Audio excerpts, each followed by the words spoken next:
Good afternoon, all of you. The leader conducted parents master class program. Charanya parents came today. She will give something about you. All of you carefully listen and okay. Welcome, ma'am. Welcome. Madam, good afternoon, children. నేను చెప్పే topic life గురించి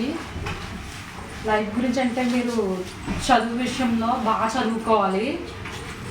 పేరెంట్స్ని అర్థం చేసుకుని మీ parents పడే కష్టాలు ఇవన్నీ తెలుసుకుంటూ చదువుకుంటే మీ లైఫ్ బాగుంటుంది.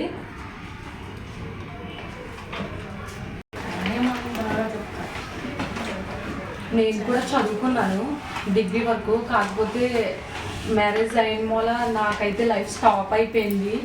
నా పిల్లల్ని అయితే బాగా చదివించుకుని లైఫ్లో సక్సెస్ఫుల్గా చూడాలని నేను అనుకుంటున్నాను. మీ పేరెంట్స్ కూడా అలాంటి ఆశలు ఉంటాయి కాబట్టి పేరెంట్స్ని అర్థం చేసుకుని బాగా చదువుకోవాలి. ఇంటికి వెళ్ళిన తర్వాత బయటికి వెళ్ళడం అలాంటివి కాదు, ముందు స్టడీస్ మీద ఫోకస్ ఎక్కువ ఉంటే లైఫ్ బాగుంటుంది. మేమైతే చదువుకున్నప్పుడు ఇంట్లో ఉన్న గడపగలుగుతున్నాం లైఫ్. మీరైతే లీడ్ చేయలేరు అనమాట. చదువు లేకపోతే ఫర్దర్గా ఏమీ ఉండదు. మేము బతికినట్టు మీరు బతకలేరు. Thank you.